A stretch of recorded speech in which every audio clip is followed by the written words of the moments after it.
Bonjour mes petits aventuriers de l'art. Aujourd'hui, on va voir quelque chose d'assez simple, c'est les valeurs du crayon de papier.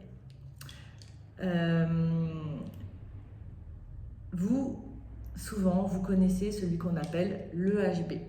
Le HB, c'est le crayon qui va être central parce qu'il est ni trop clair, ni trop foncé. On dit qu'il est équilibré parce qu'il est au milieu. C'est le crayon aussi qui est le plus vendu dans le commerce. Donc, souvent, c'est celui-là que vous allez avoir. Moi, là, j'ai plein de marques différentes, mais ça change pas notre problématique. Le crayon, vous voyez, son nom, il est indiqué au bout. Donc là, on va avoir un H. Donc, plus on va avoir des B qui augmentent, B1, B2, B3, B4, B5, B6, jusqu'à 14, généralement, dans les grandes boîtes, ça va être de plus en plus foncé.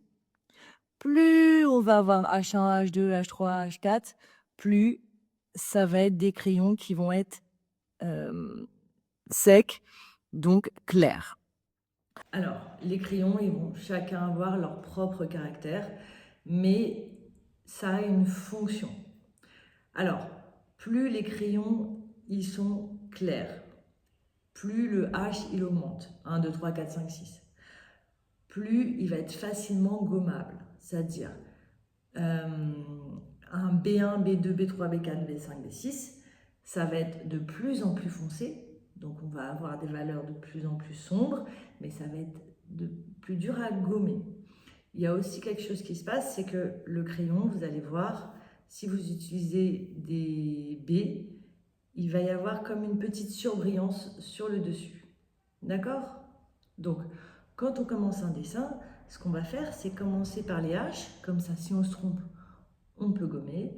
Et puis, plus on est sûr de ce qu'on fait, plus on va monter dans les valeurs du crayon. Donc, on va commencer par un 4H. Donc, le 4H, lui, il va être tout doux. Par exemple, je vais pouvoir commencer à poser mes ombres. Alors, toujours dans le sens du volume. Là, je suis à plat, ça tombe bien. Vous avez vu, il est tout doux. Hop. Si je dois faire la petite patte de mon nounours, je vais monter dans le sens du volume. Toujours, je suis mon objet. Là, au sol, forcément, il y a moins d'ombre. Hop. Je vais aller prendre, par exemple, un B. Le B, vous allez voir, c'est radical. Hop. On commence à voir mon ombre se dégager encore plus. Et là, je vais monter dans un 8B. Touc. Hop, hop, hop, hop, hop. Vous avez vu l'ombre, comment elle se pose? Et là, je laisse glisser le crayon pour adoucir. Et mon ombre se pose et le volume se crée. Si je veux que la tête de mon personnage, elle se dégage, c'est pareil. Tout doucement. Hop, on va voir ce qu'on peut faire avec les estampes. Donc, c'est du papier qui est très serré sur lui-même. Là, il m'en reste des grosses, mais ça va nous permettre de pouvoir éclaircir les valeurs foncées et de pouvoir les adoucir pour les décliner. La petite fille qui dort, on a un visage. Donc, le visage, il va falloir créer un modelé.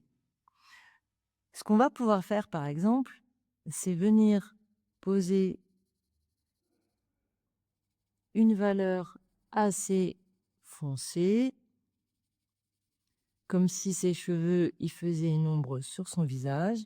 Et avec l'estompe, on va venir tout doucement continuer le dessiné du modelé. Mettre des valeurs plus foncées.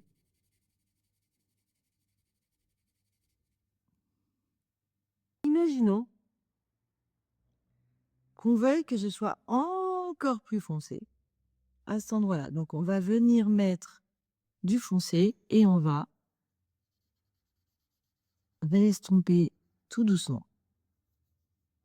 On estompe. Il y a un outil que beaucoup d'entre vous connaissent, qu'on appelle la gomme Mita. Alors, elle est rigolote, cette gomme, parce que on peut l'étirer, bloup. Hop, j'étire ma gomme.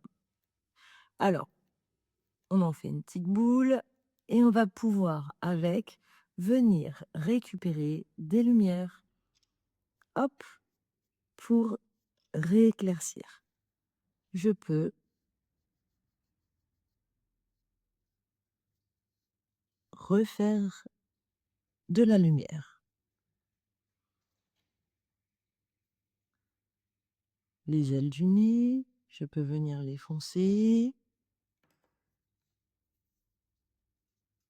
Je vais estomper.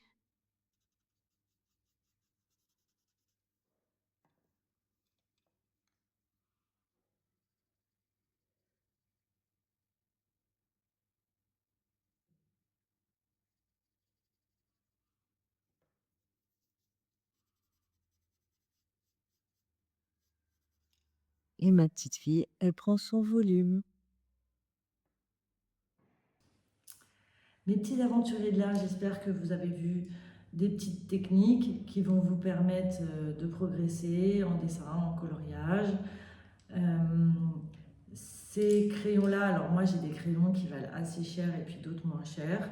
Il y a des coffrets qui se vendent très peu cher dans le commerce maintenant, qui vont vous permettre d'avoir plein de crayons différents. Donc n'oubliez pas, plus on va vers les baies, plus le chiffre il augmente, 1, 2, 3, 4, 5, 6, plus vous allez vers les foncés, et plus le chiffre augmente, H1, H2, H3, plus on va aller vers des crayons secs et clairs, facilement gommables. Donc commencez toujours vos dessins par les H, et après vous montez de plus en plus haut dans les valeurs. Je voulais vous montrer l'estompe parce que souvent vous voyez des dessins très réalistes et vous vous dites oh, comment ils ont fait, on voit pas l'attrait du crayon. Eh bien, c'est en estompant les valeurs qu'il va y avoir une possibilité de dessin hyper réaliste.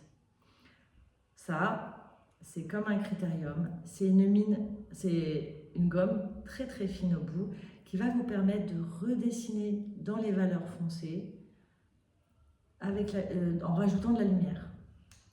Donc, j'espère que vous avez la possibilité de vous exprimer le plus possible par le dessin. N'oubliez pas, on ose.